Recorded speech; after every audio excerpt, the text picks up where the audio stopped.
এটা কি হলো? তুই আবার চড় মারলি কেন? আমি আপনাকে চড় মেরেছি? কই না তো। হ্যাঁ, আমার সঙ্গে লড়তে হলে ভদ্রলোকের মতন লড়ুন। আমি গরিব বলে মিথ্যে কথা বলে এতগুলো লোকের সামনে আমাকে ছোট করবেন না। আমি যদি সত্যি ওকে মারতাম তাহলে ওকে নিয়ে তুই পায়ে হেঁটে এখানে আসতে পারতিস না, ওকে খাটিয়ায় আনতে হতো। আমি নয় ভুল করে স্ট্যাম্প পেপারটা উল্টো করে ধরেছিলাম, কিন্তু তোরা তো ইচ্ছে করে উল্টো কথা বলছিস। এখানে তো অন্য কি সব লেখা আছে।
চল পালা, এই চল চল। ঠিক আছে, আমিও দেখে নেব তুই এই স্ট্যান্ডে অটো কি করে রাখিস। কাল আসিস, কিছু বাড়ি কিনে দেবো। পাড়ার মোড়ে বসে বসে ভিক্ষে চাস, ভিক্ষে। এটা কি করলে ভাই তুমি? আপনারাও বা কি করলেন? ওরা যেই হাত পাতলো কিছু টাকা ওদের হাতে দিয়ে দিলেন। হ্যাঁ, না দিলে ওরা অটো বার করে দিত।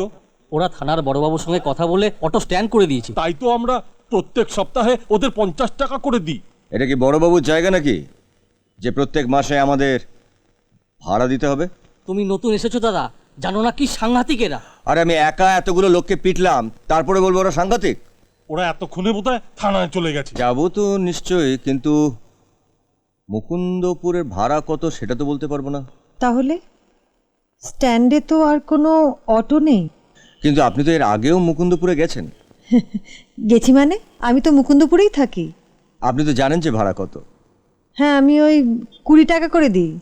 তা আমাকে 20 টাকা দেবেন। আসুন আসুন। আসলে আমি মুকুন্দপুরে অনাথ আশ্রমে থাকি তো, সেই জন্য রোজ। এই চল আমার সঙ্গে।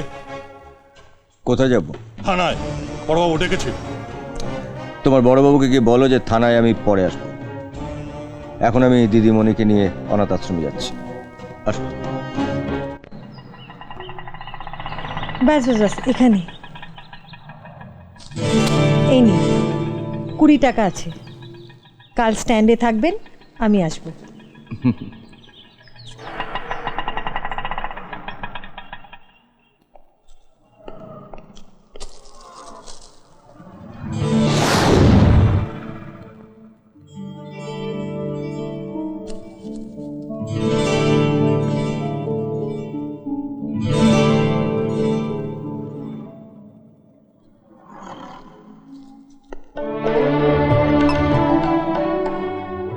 হ্যাঁ রে, অটোর খদ্দের পাচ্ছিস তো?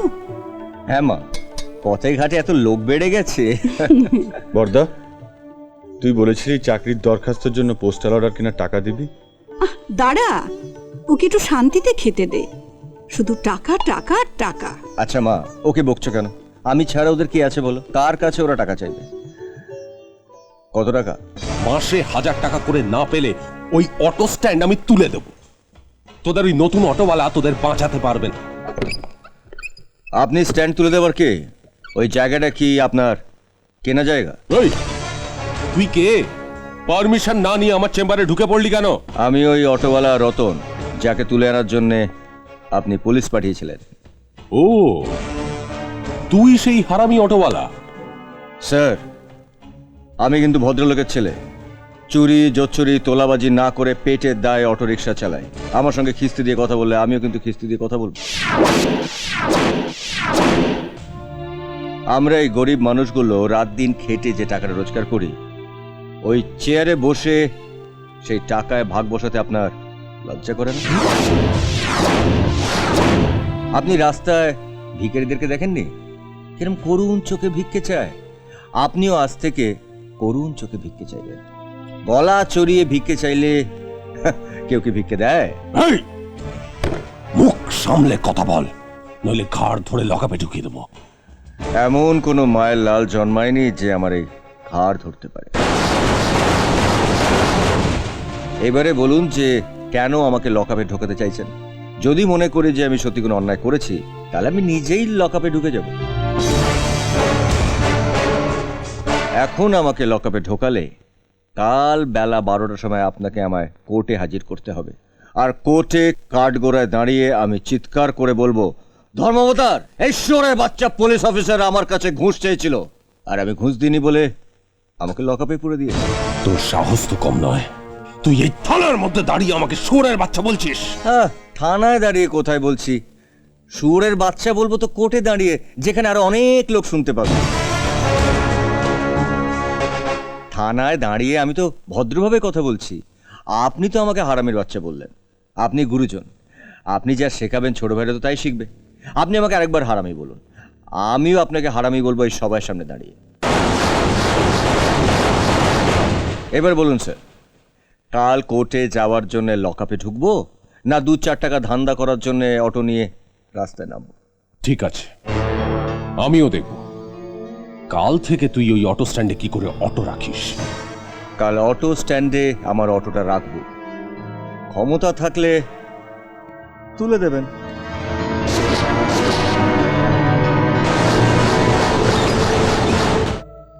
কত টাকা দেবেন? তুমি বলো কত টাকা চাই। আমি বলবো? হ্যাঁ, তোমার বাড়ির সবার সামনে তুমি বলো যে কত টাকা পেলে তুমি খুশি হবে। তুমি যা চাইবে আমি তাই দেবো। আগে বলুন যে আমাকে কি করতে হবে। 3 মাস হলো ভোট হয়েছে, এর পরের ভোট হবে 4 বছর 9 মাস বাদে। এই 4 বছর 9 মাস ধরে তোমার যেমন দরকার হবে তুমি আমার কাছ থেকে টাকা নেবে। আর ভোটের আগে কিছুদিন আমার হয়ে খাটবে। মোদ্দা কথা, এবার আমাকে জেতাতেই হবে। আপনার মতন একটা অসৎ, ধাপ্পাবাজ, মিথ্যেবাদীকে ছাপ্পা ভোটে জিতিয়ে এই এলাকার মানুষদের সর্বনাশ আমি করতে পারবো। বর্দা, তোর কি মাথা খারাপ হয়ে গেছে? কাকে তুই কি বলছিস? যা বলছি ঠিকই বলছি। এবারে ভোটের আগে উনি বাড়িতে বাড়িতে গিয়ে হাত জোর করে বলেছিলেন যে আমি আপনাদের জন্যে নতুন রাস্তা তৈরি করে দেব, আপনাদের দোরগোড়ায় আমি নতুন টিউবওয়েল বসিয়ে দেব। কিন্তু ভোটে জেতার পর উনি কোন কোন কাজগুলো করেছেন সেটা ওনাকে জিজ্ঞেস কর। ভোরবেলায় তোরা যখন ঘুমিয়ে থাকিস তখন আমাকে ঘুম থেকে উঠে 1 মাইল দূরের কল থেকে খাবারের জল আনতে হয় শুধুমাত্র এই ধাপ্পাবাজ লোকটার জন্যে। দাদা, তুই ওনার সব কথা কি শোন। কি শুনবো? ওনার আরো কিছু মিথ্যে ভাষণ? হ্যাঁ, ওনার এলাকার রাস্তাঘাটের যে অবস্থা তা আমি অটো চালাতে গিয়ে বুঝতে পারি। তার মানে তুমি আমার সঙ্গে হাত মেলাবে না? মাফ করবেন স্যার, আমার এই হাত দুটো এখনো পরিষ্কার আছে। আপনার নোংরা ঘাঁটা হাতের সঙ্গে হাত মিলিয়ে আমার এই হাত দুটোকে আমি নোংরা করতে চাই না। মা, তুমি দাদাকে একবার বুঝিয়ে বলো না। কি বলবো? বলবো রতন, তুই তোর মনুষ্যত্ব বেঁচে দে। শুনুন এমএলএ সাহেব, ওদের এতটুকু রেখে ওদের বাবা যখন মারা গেলেন, রতনের বয়স তখন 10। ওই 10 বছর বয়সে এত বড় একটা সংসারের বোঝা ও হাসি মুখে কাঁধে তুলে নিয়েছে। সকাল 5টা থেকে 4-5 জায়গায় ও কাজ করে সংসার চালিয়েছে। অসৎ পথে একটা টাকাও রোজগার করেনি। আপনার মতো একজন এমএলএ আমার বাড়িতে এসেছেন বলে আপনাকে খুশি করার জন্য বলতে হবে রতন তুই অন্যায় কাজ কর? অভাবে আছি ঠিক কথা, তবু তো মাথা উঁচু করে আছি। আজ কেমন করে বলবো? রতন, তুই অন্যায়ের সঙ্গে আপোষ কর। এটাই তাহলে তোমার শেষ কথা? হ্যাঁ, আমার হয়ে আমার মাই তো সব বলে দিলেন। হাতের লক্ষ্মী তুমি পায়ে ঠেললে রতন। পায়ে আমি ঠেলেছি, তবে হাতের লক্ষ্মীকে নয়, লক্ষ্মীর প্যাঁচা আপনার মতন নেতাকে। চালাও তো একটা অটো। একটা অটোওয়ালার এত গরম? গরমের আঁচটা বেশি গায়ে লাগাবেন না স্যার, ফোসকা পড়ে যাবে। চুপ! 7 দিনের মধ্যে তোমার অটোর লাইসেন্স আমি যদি ক্যান্সেল না করতে পারি, আমার নাম প্রদীপ রায় নয়। শুনুন প্রদীপবাবু, আমার অটোর লাইসেন্স যদি ক্যান্সেল হয়, তাহলে সামনের ভোটে আপনার এমএলএ হওয়াও আমি ক্যান্সেল করে দেবো। কি? এটা আমার চ্যালেঞ্জ রইল। বর্দা, বর্দা, বর্দা, তুই একটা অপদার্থ। এমন সুযোগ কেউ হাতছাড়া করে? আমি সারা জীবন এরকম অপদার্থ হয়ে বেঁচে থাকতে চাই রে। আরে কি রে রুনু, হঠাৎ প্রণাম করছিস? সত্যি বর্দা, তোর মতো দাদা পেয়ে গর্বে আমার বুকটা ভরে যাচ্ছে রে। আরে তোদের নিয়েও কি আমার গর্ব কম? এত অভাবের মধ্যেও তপনটা বিয়ে পাশ করেছে, স্বপনটা বিয়ে পড়ছে, আর তুই তুই কলেজে যাচ্ছিস। তোদের বাবা যখন মারা গেলেন, আমি তখন চোখে অন্ধকার দেখছিলাম। রতন তখন খুব ছোট। আজ তোকে যেমন বুকে জড়িয়ে ধরেছে, ওই ছোট্ট দুখানা হাতে আমার গলাটা জড়িয়ে ধরে বলল, আমি আছি না মা, আমি আছি। इश्क इश्क करना है कर ले, इश्क इश्क में जी ले मर ले, इश्क इश्क है सबसे प्यारा, इश्क ही तो जिंदगी है, इश्क ही तो हर खुशी है, इश्क में खुद को। अरे गुरु, কালকে যা দিলে না, একেবারে বচ্চন। আর বাচ্চা নেবো কি করে, ও তো লম্বা। তাও তো ঠিক বলেছো গুরু, ও বচ্চন তো ঢ্যাঙা আছে। হ্যাঁ, তাহলে তুই বাজিগারের শাহরুখ খান। বাজিগর ও বাজিগর। এই, খুব সিনেমা দেখিস তাই না? তা দেখি। চলুন চলুন। আরে আমি তো আপনার জন্য অপেক্ষা করছিলাম। অপেক্ষা করার কি দরকার ছিল? আমি অন্য অটো নিয়ে চলে যেতাম। অন্য অটো তো নিতেন, কিন্তু এটাকে নিত। এটা কিসের টাকা? কালকে আমার অটোর ভাড়া দেওয়ার সময় আপনার ব্যাগ থেকে 200 টাকা পড়ে গেছিল আমার অটোতে। ও, আপনার অটোর ভেতরে টাকা দুটো পড়ে গিয়েছিল?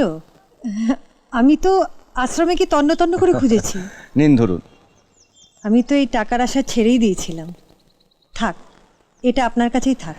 না দিদিমণি, আপনার টাকা আমি নেব কেন? যখন দিচ্ছি নিয়ে নাও গুরু, তুমি 50, আমি 50। না ছোট, মাথা নিচু করে কুড়িয়ে পাওয়ার টাকা আমি নেব না। মাথা উঁচু করে খেটে আমি যা রোজগার করি, তাই আমার কাছে যথেষ্ট। পৃথিবীতে তাহলে এমন মানুষও আছে যার টাকার উপর কোনো লোভ নেই। নিন। গুরু, আমি একটু তোমার সঙ্গে যাই। যাবি? চল আসো। হ্যাঁ,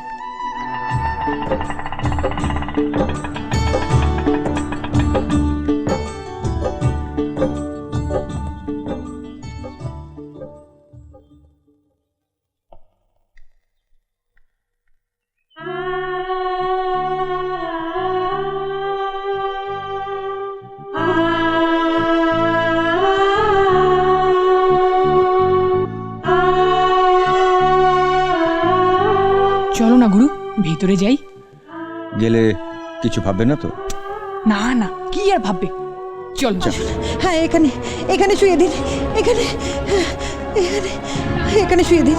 জবা জবা জবা জবা রে, আই জবা, চোখ খোল। আই জবা।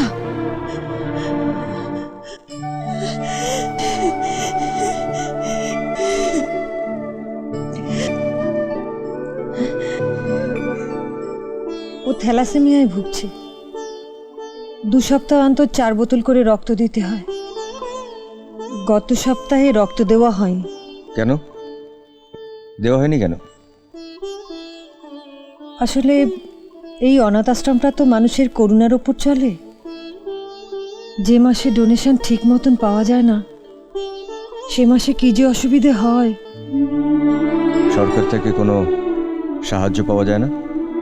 পাওয়া যায়, তবে এত লোকের হাত ঘুরে যখন আমার হাতে এসে পৌঁছয় তখন ৮০% টাকাটাই আমি পাই না, অথচ আমাকে খাতা কলমে সই করে দিতে হয় যে পুরো টাকাটাই আমি পেয়েছি। আজ মাথা ঘুরে পড়ে গেছে, কাল রক্ত দিতেই হবে। মাসের শেষ, আমার কাছে যা আছে তার সাথে আরো ২০০-৩০০ টাকা লাগবে। হয়ে যাবে হয়ে যাবে। এই ছোট, কি হচ্ছে নাকি? লকারটা খুলতে দাও, নইলে টাকাটা বের করবো কি করে?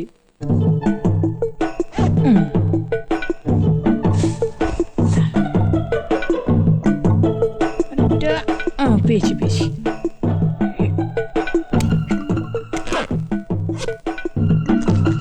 বেরো, বেরিয়েছে।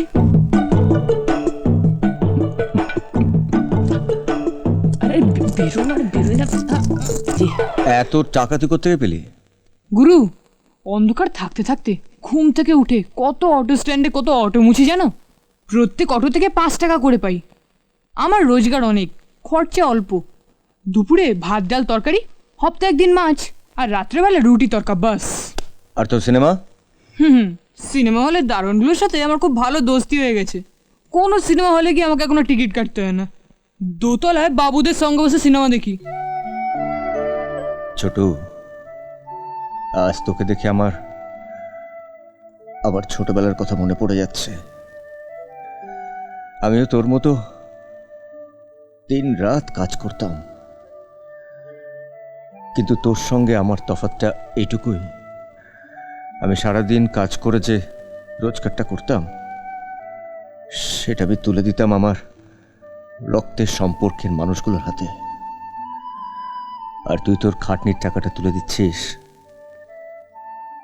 যার সঙ্গে তোর কোনো রক্তের সম্পর্ক নেই। গুরু, তুই যদি আজ আমার চেয়ে বয়সে বড় হতিস না, আমি তোর পায়ে হাত দিয়ে প্রণাম করতাম।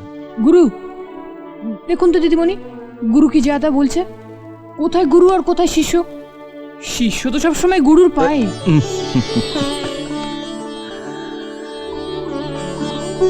একদিক থেকে তো আমাদের ছোটু আপনাকে নিশ্চিন্ত করে দিল, আজকের পর থেকে জবার রক্তের জন্য আপনাকে ভাবতে হবে না।